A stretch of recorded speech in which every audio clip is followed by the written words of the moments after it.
I saw the other day with Alex Eala, yeah, that's been a talk, and which is understandable. There's some players coming from respective countries, like she's coming from Philippines, which is now a big deal. She's been the biggest ever, tennis player from that country, which is a big country, and there's a big interest. So things like that happen. I mean, it's you could argue that it was, maybe a poor schedule, and maybe they could schedule them on a bigger court. Yes, but again, she's so young and she's just coming through. So, and obviously the first couple rounds, the schedule is so packed. The big courts with big names, it's difficult. It's not easy to manage that. But again, it's a good problem to have, to be honest. This was definitely one of the bigger Filipino turnouts. Also New York was huge. It was tough because it also depends what court you're on, that you feel the noise and things. I would say the top two so far have been Melbourne and New York.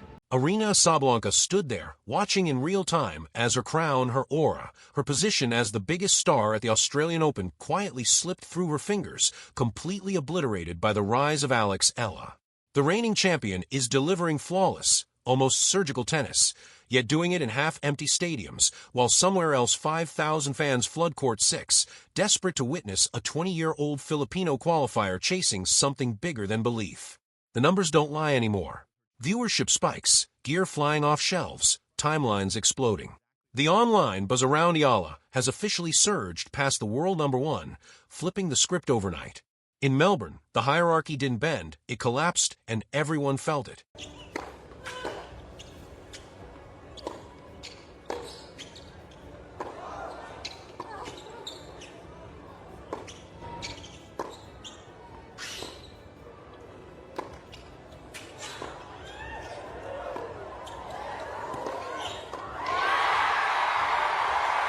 Do you really think Alex Eala's popularity surge is the birth of real, undeniable star power, or is it simply the Filipino community lifting one of their own into a moment of temporary, electric hype before reality hits? Drop your honest take below. Let's establish exactly what happened in Melbourne because the scale of this disruption is genuinely unprecedented in modern tennis. Alex Eala, a 20-year-old from the Philippines ranked outside the top 100, somehow pulled more eyes, more noise, and more media gravity than Aryna Sabalenka, the defending Australian Open champion and reigning world number one. And this isn't hype or selective framing. It's cold, documented reality, written clearly in attendance counts, surging viewership data, and relentless social media metrics telling the same story. I mean, she played an incredible match, and I tried my very best. I was fighting till the very last point. I had my opportunities. Feels like I missed a couple, but I mean, it's tennis, Today you're a loser, tomorrow you're a winner. So hopefully, I'll be more of a winner this season than a loser. So hoping right now and praying. Thank you. Sabalenka is out there playing championship-level tennis on the center courts, gifted perfect scheduling and premium broadcast windows, doing exactly what a world number one is supposed to do, demolishing opponents with her trademark power game, firing aces and crushing ground strokes just like everyone predicted. Yet she's doing it in front of scattered crowds with empty seats staring back from the stands. Meanwhile, Eala is tucked away on the outer courts, the smaller stages built for early round matches, and somehow pulling crowds so massive that security had to be reinforced because fans were climbing fences and trash cans just to steal a glimpse. The numbers behind it sound unreal. Tournament directors confirmed that when Eala was scheduled for Court 6, a venue designed to hold roughly 1,500 people, more than 5,000 fans showed up anyway. They couldn't fit. They overflowed every corner. Security reports show fire safety limits were blown past by 300%. People were literally hanging from fences, screaming support with the kind of raw, chaotic energy you'd expect at a World Cup football match, not inside a traditionally polite tennis tournament. And this is where it turns truly uncomfortable for Sabalenka, because while she was grinding through a televised match on center court, lights on, cameras rolling, Eala was over on Court 10 just doing warm-up drills, casual practice shots, not even real competition, and the viewership data out of Southeast Asia, and the Pacific revealed something almost unbelievable. 40% more people were watching Eala's warm-ups than Sabalenka's actual match. Read that again and let it sink in. practice drills, outdrawing the defending champion. That single statistic has sent advertisers and tournament organizers into full panic mode because it signals a deeper shift in what actually drives tennis viewership now. It's no longer just rankings or results. It's emotional connection tapping into massive demographics that once barely noticed tennis at all. The contrast is brutal. Sabalenka walks into press conferences, and instead of breaking down her performance, she's fielding questions about her fan base. She delivers technically flawless answers about her game, and reporters pivot immediately, asking follow-ups about the Filipino phenomenon happening just 50 yards away on the outer courts. That has to cut deep. You're the Sabalenka embodies peak tennis perfection. She's a physical marvel, moving with ruthless precision, but from a fan's perspective, she can feel distant, almost untouchable. Her game is flawless, which makes it predictable. Viewers already know she'll win, and when victory is guaranteed, suspense evaporates. Flawlessness, ironically, kills drama. Ella, on the other hand, is everything Sabalenka isn't. She's the underdog, fighting uphill battles against opponents far bigger and stronger, relying on tactical brilliance and defensive mastery honed at the Rafael Nadal Academy. Every rally feels like a fight for survival, every point a potential upset. The drama is built in, baked into every match, because nobody expects her to come out on top. And beyond the lines, Ella carries symbolic weight that Sabalenka can't touch. For millions across Southeast Asia, especially the Philippines, she represents proof that their people belong on the global stage. She's not just a tennis player. She's a cultural ambassador, a beacon showing that someone from a developing nation with minimal tennis infrastructure can rise and challenge the elite. Sabalenka fights for trophies and ranking points. Ella fights for representation, for national pride.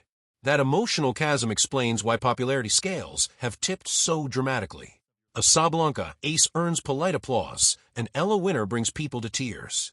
The energy is completely different. Even her nickname, born as a hashtag and social media trend, has morphed into a declaration. Philippine tennis has arrived to stay. Before Ella, Southeast Asian players appeared at majors briefly and vanished. Now this is the start of sustained excellence, a shift that terrifies traditional powers in Europe and America because it signals a demographic revolution. If Ella sparks the same cultural surge Tiger Woods did in golf or Serena Williams in tennis, the sports business model changes overnight. New markets open. New sponsors clamor.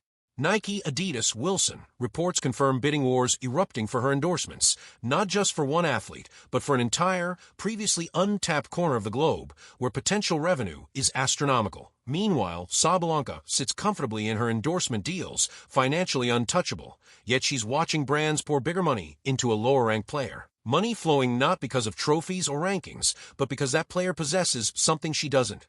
Cultural reach that transcends the sport itself. But Ella isn't just a flash in the pan-riding national pride. The evolution in her game proves she's earned this attention. Her serve, once a glaring weakness as a teenager, has transformed into a genuine weapon. That left-handed slice serve stretches opponents wide, opens impossible angles, echoing the way Rafael Nadal once dismantled rivals with precision and craft. Yet the most profound growth is mental. In a recent clash with a higher-seeded American, Ella dropped the first set badly, a moment that would have broken the old version of her, ending in straight-set defeat. Instead, she anchored herself, feeding off the crowd's energy, turning chaos into momentum, and stormed back to win in 3 sets. That kind of mental fortitude separates players with mere potential from those who truly thrive at the pinnacle of the sport. Sabalenka, despite her brilliance, struggles under hostile atmospheres. She's confessed in interviews that negative energy rattles her performance. Ella, by contrast, is energized by the frenzy.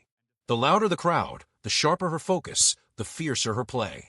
Where one falters under pressure, the other transforms it into her weapon, redefining what it means to fight and win, not just on the court, but in the hearts of millions watching worldwide. That advantage Ella holds is intangible, something you can't drill into a player through hours of practice or coaching.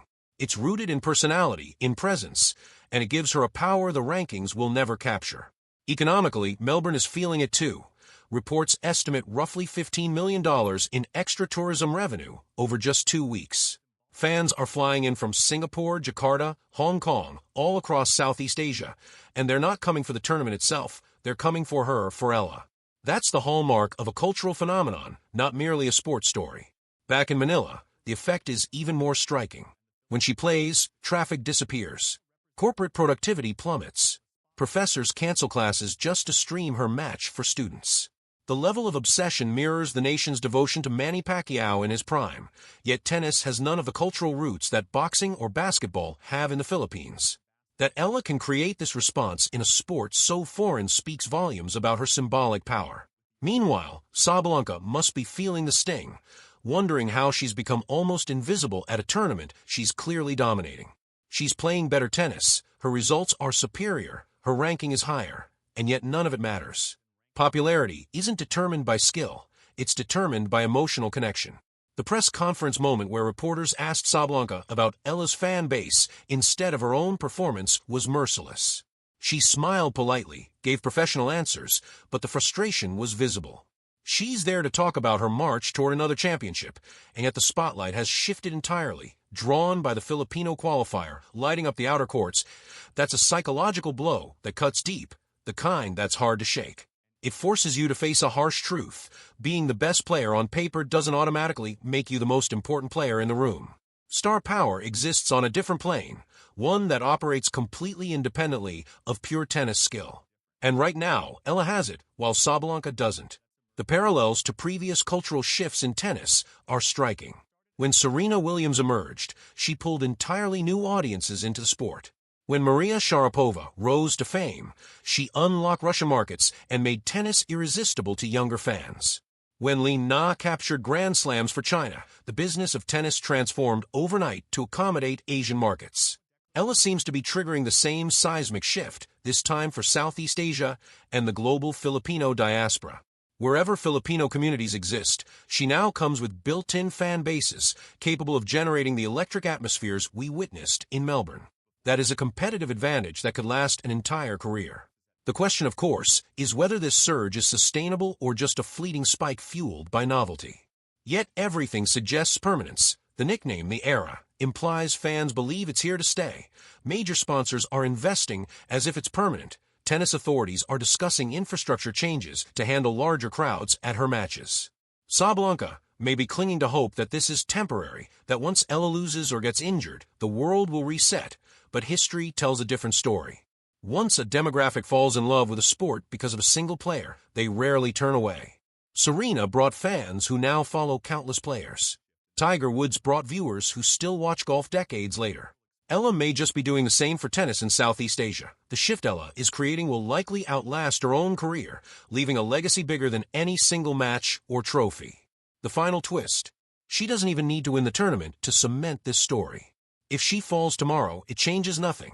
She's already shown she can command global attention and generate economic impact that outshines the defending champion. This is a permanent shakeup in the tennis hierarchy, one that rankings and results alone can't erase. Sabalenka might lift the trophy. She might add another Grand Slam to her resume, but Eala walks away knowing she can bring the world to a standstill. And that's a power no ranking can measure.